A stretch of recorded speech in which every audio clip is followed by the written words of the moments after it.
berbincang-bincang mengenai HKI di Universitas Tidar. Sebenarnya HKI itu apa sih, Mbak? Nah, jadi untuk HKI sendiri sebenarnya HKI itu adalah hak kekayaan intelektual. Jadi itu adalah hak yang atau hak perlindungan yang diberikan terhadap kekayaan intelektual kita, gitu ya. Terutama kalau di universitas ya, dosen, mahasiswa pasti punya tuh kekayaan intelektual. Contohnya misalnya karya seni, gitu. Yang paling banyak didaftarkan ke kami itu adalah karya seni poster, gitu ya, karya seni apalagi ya, buku gitu kan, cover dan lain sebagainya. Tapi juga ada karya intelektual lainnya kayak misalnya artikel, buku gitu kan. Juga berbagai macam ya yang pada intinya itu adalah hasil pikiran kita.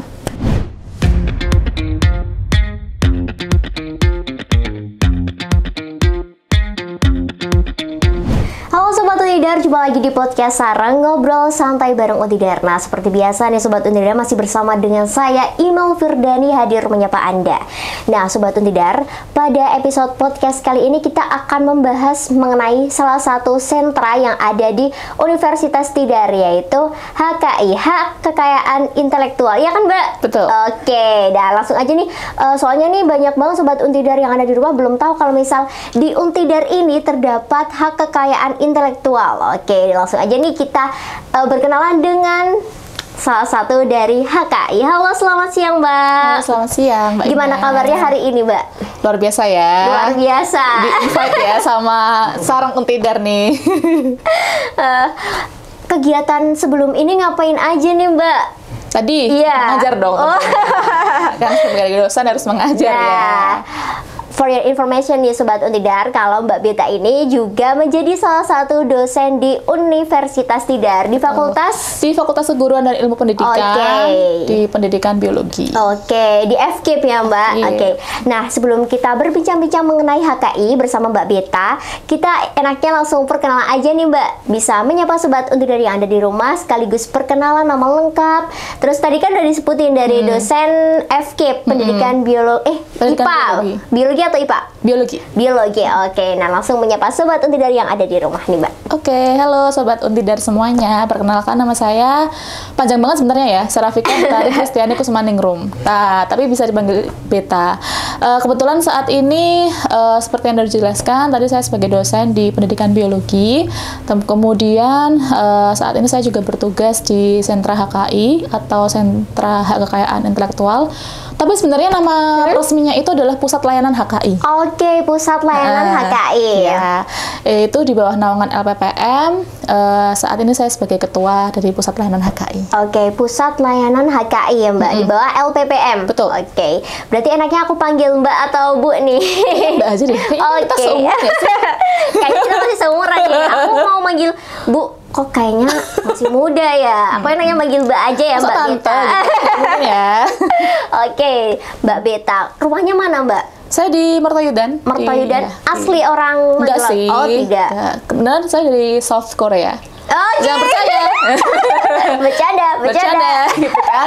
Saya dari Ungaran sebetulnya. Oke, dari Ungaran itu Semarang berarti ya Mbak. Oke, berarti di Untidar sudah berapa tahun Di Mbak? Untidar dari tahun 2022. 3 tahun ya. Oke, berarti masih dosen muda ya nih Sobat Untidar. Oke, langsung ke pembahasan kita nih Mbak di podcast. Nah, kebetulan kan Mbak Beta udah pernah kita undang di podcast yang dulu ya Mbak, mengenai pengabdian kalau nggak salah, pengabdian bersama mahasiswa ya Mbak. Betul. Nah, sekarang beda konteks nih karena sekarang Mbak Beta ada di Pusat Layanan HKI ya Mbak. Nah, kita akan berbincang-bincang mengenai HKI di Universitas Tidar. Sebenarnya HKI itu apa sih Mbak? Oke, disclaimer dulu ya, kebetulan karena saya orang pendidikan biologi, jadi mungkin nanti pembahasannya ke arah yang umum aja, karena sebenarnya kalau kita bilang mengenai hak kekayaan intelektual, orang-orang hukum, dosen-dosen hukum pasti akan 2 SKS sendiri gitu ya. Kuliahnya. Nah, jadi untuk HKI sendiri, sebenarnya HKI itu adalah hak kekayaan intelektual, jadi itu adalah hak yang atau hak perlindungan yang diberikan terhadap kekayaan intelektual kita, gitu ya. Terutama kalau di universitas ya, dosen, mahasiswa pasti punya tuh kekayaan intelektual. Contohnya misalnya karya seni, gitu. Yang paling banyak didaftarkan ke kami itu adalah karya seni poster, gitu ya, karya seni apalagi ya, buku gitu kan, cover dan lain sebagainya. Tapi juga ada karya intelektual lainnya kayak misalnya artikel, buku gitu kan. Juga berbagai macam ya yang pada intinya itu adalah hasil pikiran kita. Nah, tetapi hasil pikiran kita itu harus dilindungi. Nah, yang melindungi siapa? Yang melindungi adalah secara hukum. Kita di bawah, jadi nanti akan kita daftarkan untuk dapat perlindungan dari Kementerian Hukum dan HAM. Berarti pusat layanan HKI di Universitas Tidar ini memfasilitasi ya Mbak dari mahasiswa dosen yang memang memiliki kekayaan intelektual. Nah, gitu. Sebenarnya aku masih agak awam nih Mbak. Sekaligus ini aku mau nanya-nanya gitu ya Mbak. Nah, sejauh ini Mbak apa aja sih kekayaan intelektual? Udah susah banget. Kekayaan intelektual yang paling banyak selama tahun ini. Tahun ini? Iya, kalau tahun ini. Kalau sebenarnya nggak tahun ini aja sih, tahun-tahun sebelumnya tetap ini yang paling banyak nih. Jadi di pusat layanan HKI selama ini kan memang memfasilitasi pendaftaran tersebut ya untuk mendapatkan kekayaan intelektual. Yang paling rame laris banget itu adalah hak cipta teman-teman dan sobat Tidar. Kalau yang mendaftarkan lagu ada nggak Mbak? Belum ada. Oh, belum mungkin ada. Mbak Email mau mendaftarkan lagu. Ya, kita kameramen sama editor.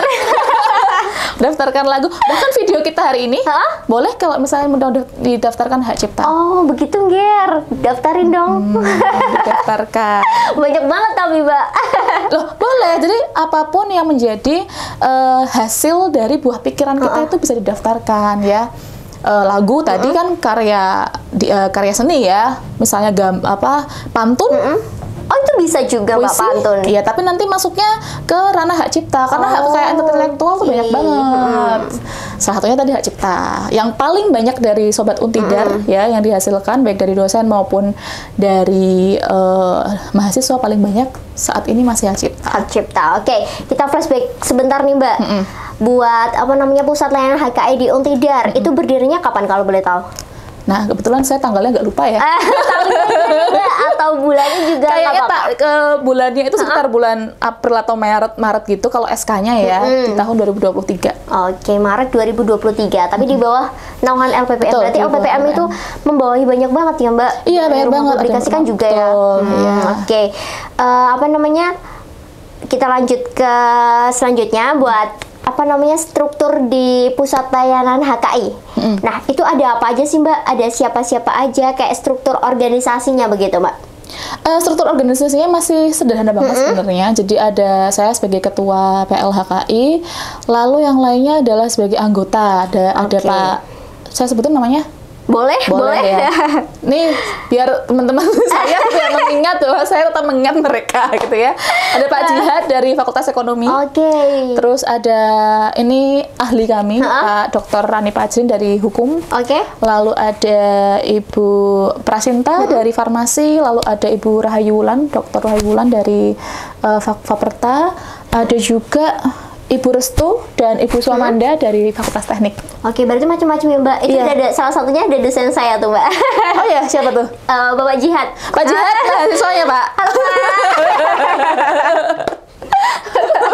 Oh ini tadi membeli sama Jihad? Bukan, beda lagi Mbak. Saya tidak mendapat beliau kebetulan. Karena beda konsentrasinya juga.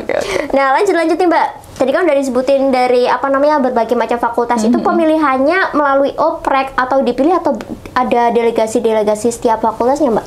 Oh gini, kalau waktu itu dari LPPM itu awalnya membentuk beberapa orang, 3 orang perwakilan fakultas, tapi memang belum semua fakultas saat itu dari FKIP 1, lalu dari Hukum karena sebagai ahlinya ya, dan sebagai dari Ekonomi 3 orang.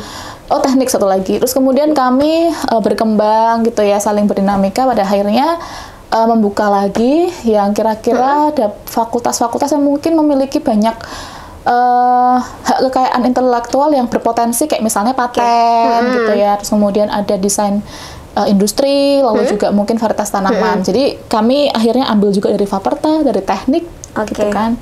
Yang paling banyak kayaknya dari situ nanti pada akhirnya. Gitu.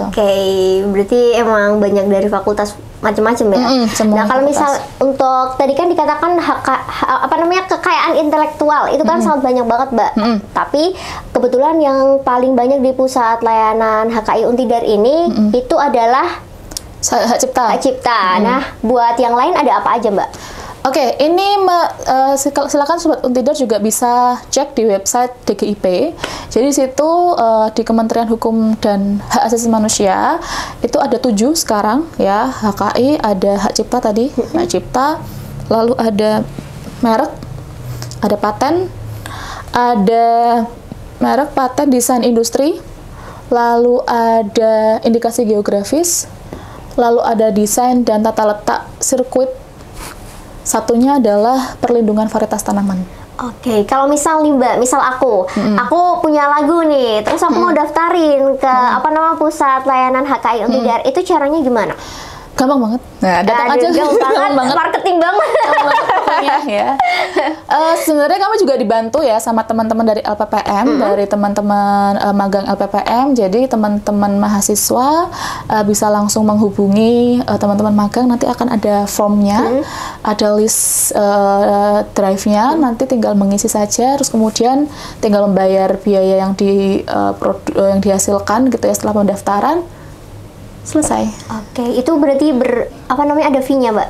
Ada. Kalau menggunakan nama Untidar, alias nanti bahwa kekayaan intelektual ini di bawah nama Untidar, walaupun inventornya Mbak Email ya. Jadi ada 2 ya nanti ya, inventor sama pemegang hak cipta. Inventor Mbak Email sebagai penemu ya, sebagai penemu lagu. Pemegang hak ciptanya adalah Untidar. Nah, kalau yang seperti itu nanti 200.000 saja. Tapi kalau nanti Mbak Email itu tidak di bawah afiliasi Untidar atau sebagai umum, alias nanti inventornya Mbak Email, lalu pemegang hak ciptanya juga Mbak Email, biayanya beda. 300 sampai 400.000. Berarti banyak banget yang bisa ya Mbak, yang ini sama pusat layanan yang satu ini. Aku pernah denger nih Mbak, bener nggak sih kalau misal dulu itu kan kita pernah podcast dengan beberapa dosen di waktu yang lalu. Nah, itu kalau dosen memiliki proyek, nah itu bisa didaftarin di ini nggak? Bisa.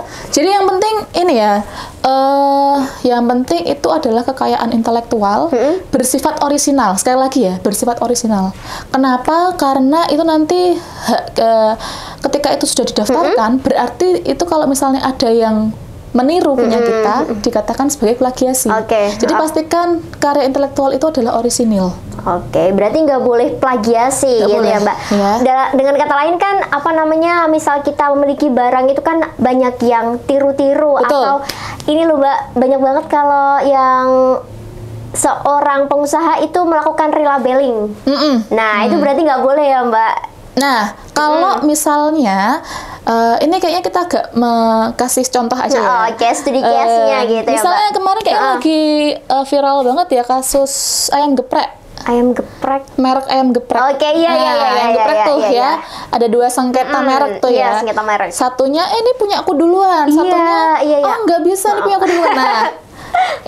Nah, itu seharusnya harus ada perlindungan. Nah, perlindungan merek namanya. Sehingga siapa yang sudah mengajukan perlindungan merek ini duluan. Nah, itu yang kalau misalnya digugat gitu ya sama yang atau ada yang meniru, kita bisa melaporkan, bisa menggugat. Loh, itu kan udah saya daftarkan, mereknya itu kan merek saya. Berarti gitu. Waktu juga mempengaruhi. Waktu juga mempengaruhi. Bahkan nggak cuma waktu ya, huruf, desainnya, warnanya, gambar ayamnya, gitu kan. Tuh editor, jangan sampai seperti itu. Jadi itu juga mempengaruhi, gitu ya. Jangan sampai itu nanti dianggap sebagai plagiasi, karena itu sudah dilindungi oleh pemilik merek sebelumnya. Kalau dari rasio guru sama mahasiswa yang paling banyak mendaftarkan di pusat layanan ini apa Mbak? Siapa? Dosen? Iya, dosen atau mahasiswa yang paling banyak? Yang paling banyak masih mahasiswa sih. Masih mahasiswa. Luar biasa. Luar biasa.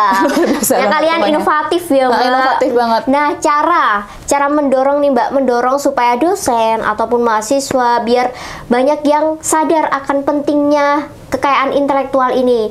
Kan nanti kan kalau misal banyak orang yang tiru-tiru gitu kan, nanti kan rugi buat diri kita sendiri gitu loh Mbak, karena kurang tahu mengenai kekayaan intelektual ini, gimana Mbak? Oke. Tapi sebelum itu ya, mungkin sedikit pesan dulu nih buat siapapun yang pengen mengajukan karya intelektual. Yang pertama, satu tadi karya harus orisinil ya. Memang harus tidak itu bukan hasil dari plagiasi. Yang kedua, biasanya untuk kalau hak cipta kan mungkin murah ya, cuma 200.000. Nah, tapi kalau misalnya yang lainnya mungkin agak mahal. Seperti paten itu kita harus bayar 2,5 juta. Merek pun juga 1,8. Wow. Jadi kalau paten biasa juga ya 2,5 juga gitu kan. Jadi pastikan bahwa karya inovatif ini nanti akan memiliki atau punya peluang untuk punya nilai jual. Nah, itu penting untuk dilindungi. Ya, jadi kalau itu udah orisinil, ide fresh, terus kemudian punya nilai jual, penting untuk dilindungi. Kayak misalnya ya lagu misalnya kayak punya Ahmad Dhani itu pasti harus ada hak ciptanya, kalau enggak mereka nggak dapat royalti ya. Nah, betul gitu ya. Nah, terus kalau itu udah ada semua, nah silahkan bisa diidentifikasi kira-kira ini masuk kemana, ke HKI yang mana. Kalau misalnya saya cuman punyanya artikel, itu adalah bagian dari buah pikir saya, bisa masuk ke hak cipta. Tapi kalau misalnya Mbak Email punya suatu resep gitu ya, rahasia sehingga nggak boleh diketahui oleh siapapun gitu kan, kayak SpongeBob sama Plankton gitu ya, nah itu harus dipaten. Dipaten, kayak misalnya resep KFC gitu ya, kita nggak ada yang tahu kan, bisa ayam seenak itu gitu kan. Nah, itu dipaten, sehingga orang nggak bisa meniru gitu kan, juga orang nggak bisa memperjualbelikan resep itu dipaten ya. Diidentifikasi, terus kemudian setelah diidentifikasi tadi, kira-kira ada nggak nilai jualnya, jangan sampai nanti ya percuma aja, karena karena paten kayak gitu ya, itu kita ada biaya pemeliharaan yang harus dibayar setelah 10 tahun. Setelah 10 tahun kalau nggak salah. Nah, itu harus dibayar. Lah kalau kita nggak punya profit, dari mana duitnya? Nah, gitu ya. Jadi harus punya nilai jual. Kalau hak cipta sampai 70 tahun. Orang itu 70 tahun. 70 tahun bisa. Berarti itu ada perpanjangan gitu, Mbak? Kalau sudah 70 tahun udah selesai. Nilainya perlindungannya. Kalau misal mau masih berlangsung nih, Mbak, mau dilanjutin lagi bisa? Bisa, yang penting tidak ada karya yang sama dong. Baru tahu nih aku, Mbak, kalau kayak gitu. Nah, cara mendorong supaya mahasiswa atau dosen ini, Mbak, supaya banyak banget yang sadar. Jawab ya. Tadi ya, setelah tahu gitu kan, pastikan ada nilai jual.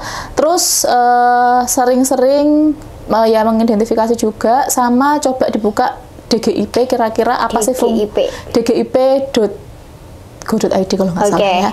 Itu kira-kira apa fungsinya?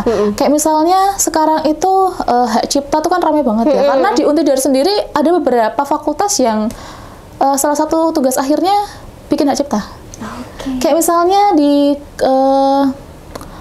teknik kalau nggak salah itu dia kan memang program, kan ada ya cipta program komputer ya, bikin aplikasi segala macam, itu dia ciptakan. Nah, itu bisa jadi skripsi ya. Jadi kami senantiasa terbuka ya peluangnya. Silahkan kalau memang teman-teman punya untuk hak kekayaan intelektual, silahkan didaftarkan. Pastikan memang itu adalah karya intelektual teman-teman, karya inovasi teman-teman, dan harus dilindungi gitu kan. Silahkan itu didaftarkan ke kami. Kalau hak cipta mudah, tapi kalau untuk yang lainnya biasanya direvisi dari DGIP. Gitu ya. Jadi kalau hak cipta mudah, tapi kalau yang lainnya ada revisi biasanya. Diikuti aja. Itu apa namanya, kalau misal ini kan pendaftaran tadi dikatakan mahasiswa sama dosen, Mbak. Kalau misal alumni bisa nggak? Alumni bisa, yang penting beliau mau pemegang hak ciptanya adalah Untidar. Berarti yang tadi kan ada dua, yang 100% kita sama 50% kita, 50% Untidar gitu kan, Mbak? Iya. Berarti kalau alumni bolehnya 50%. Maksudnya gimana 50%? Yang tadi itu loh, yang dikatakan kalau misal yang megang kan yang nyiptain saya, terus pemegang hak ciptanya Untidar gitu. Terus beda lagi harganya kalau misal ini. Enggak. Jadi kalau yang memegang hak cipta adalah universitas, ya itu harganya 200.000. Oke. Tapi kalau yang memegang hak cipta adalah umum, orang itu siapapun 400. 400. Nah, ini kalau yang alumni? Kalau alumni, kalau misalnya Mbak Imelda udah alumni gitu ya, mau mendaftarkan hak cipta di kami misalnya, tapi nanti atas nama Untidar ya, boleh. Boleh, tetapi nanti harganya berbeda mungkin. Berarti tetap terbuka bagi alumni. Kan ini kan juga banyak kan Mbak, misal sewaktu masih mahasiswa belum memiliki usaha atau belum memiliki kekayaan intelektual. Nah, nanti kan after graduation bisa aja jadi pemilik KFC part 2. Nah, kebetulan nih udah ada S karakter yang terbaru, cuman sebelum saya baca sepenuhnya ya, untuk harga-harganya ya. Itu mungkin bisa next di podcast part 2 ya, di tahun depan ya. Nah, apa namanya, tantangan besar selama di pusat layanan HKI ini apa Mbak? Tantangan besar adalah supaya diversifikasi HKI. Diversifikasi HKI maksudnya selama ini itu cuman hak cipta doang yang paling banyak. Padahal kan potensinya banyak banget di Untidar itu kan. Bisa paten, teman-teman dari farmasi ya, dari pertanian mungkin kalau punya pakan ya, formulasi pakan. Silahkan merek dari FE. Kok nggak ada nih yang menyumbang merek? Gimana nih Pak? Saya dimarahin gitu nih. Kan. Nah, terus habis itu apalagi? Indikasi geografis itu juga ya. Apalagi Magelang ini punya banyak banget potensi. Indikasi geografis itu adalah suatu kekayaan intelektual yang dimiliki oleh sekelompok masyarakat. Karena di situ ada potensi lingkungannya. Kayak misalnya contoh kopi Aceh Gayo. Nah, itu di indikasi geografis kan, dilindungi kekayaan intelektualnya. Artinya itu punya kopinya orang Aceh gitu loh. Nah, itu di sini kan banyak gitu kan. Iya, di sini. Belum. Paten, merek, apalagi tadi desain industri yang dari teknik nih ya. Gimana ditungguin. nih? Anak-anak teknik gimana nih? Teknik ya. Banyak banget. Nah, tapi ini belum banyak nih yang aware ya bahwa itu bisa dilindungi gitu ya. Ya mungkin masih takut ya sama biaya pemeliharaan, tapi tenang aja, biaya pemeliharaan itu masih 20 tahun, 10 tahun kemudian. Siapa tahu udah jadi bos. Amin ya Allah. Terus bisa bayar, emang udah terindustrialisasi produknya kan. Nah, berarti masih banyak mahasiswa yang acuh gitu ya Mbak. Ya mungkin belum tahu aja sih. Iya. Kalau misal sebenarnya banyak sih Mbak karya-karya dari mahasiswa, cuma mereka kan kurang tahu aja kalau misal di Untidar ini ada HKI supaya gitu ya, kekayaan intelektual dari mahasiswa itu terjamin, nggak ada plagiasi gitu ya Mbak. Kayaknya karena belum tahu aja sih Mbak. Nah, mungkin ini kedepannya nih Mbak, biar mahasiswa ini yang ada di Untidar semakin luas, bahkan sampai ke alumni ini tahu kalau misal di Untidar bisa loh bantuin kalian melindungi kekayaan intelektual, itu mau apa yang dilakuin? Oke, sebenarnya kami belum ada sosial media sih. Bisa dibuat aja nih. Nanti semoga bisa dibantu ya dari tim Humas ya.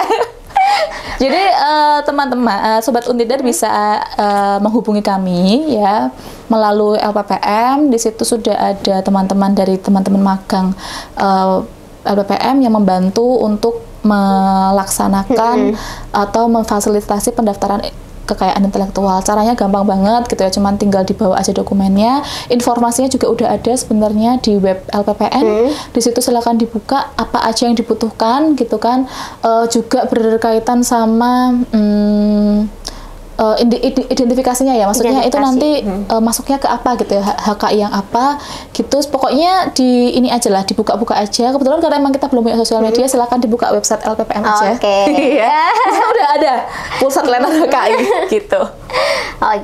Nah itu Sobat Untidar terkait podcast kita mengenai HKI ini. Mungkin buat terakhiran nih, closingan Mbak, ada yang mau disampaikan untuk mahasiswa, dosen ataupun alumni di Universitas Untidar terkait pusat layanan HKI ini nggak? Oke, saat ini kami memang sudah membuka layanan, sedang bersiap-siap ya membuka layanan untuk umum ya. Jadi tidak hanya untuk sivitas akademika aja, tapi juga untuk umum. Silahkan apabila Sobat Untidar memiliki kira-kira karya intelektual yang bisa didaftarkan melalui kami, ya tentu saja dengan catatan pemegang hak ciptanya adalah Untidar ya. Seperti itu, maka silakan saja dapat menghubungi kami. Ada kontak personnya di website ya. Silakan dibuka website LPPM atau bisa langsung datang gitu ya di LPPM, nanti akan dilayani sama teman-teman LPPM resepsionis. Apabila nanti biasanya resepsionis itu akan mengurusi langsung yang hak cipta. Nah, untuk yang selain itu paten, merek dan lain sebagainya nanti akan diarahkan ke kami karena biasanya ada konsultasi dulu. Gitu ya, karena supaya menghindari tertolak gitu ya, sehingga ada konsultasi dulu dengan kami, seperti itu. Nah itu Sobat Untidar, podcast kita mengenai Pusat Layanan HKI Universitas Tidar. Nah, bagi Sobat Untidar yang ada di rumah yang memiliki kekayaan intelektual bisa langsung aja ke LPPM dan ke bagian HKI ya Mbak, untuk bisa mendaftarkan kekayaan intelektual kalian, karena untuk menjaga atau meminimalisir dari plagiasi-plagiasi di luar ya Mbak tentunya. Dan itulah podcast kita pada hari ini, sampai bertemu lagi di podcast kita berikutnya. Sampai jumpa. Dadah.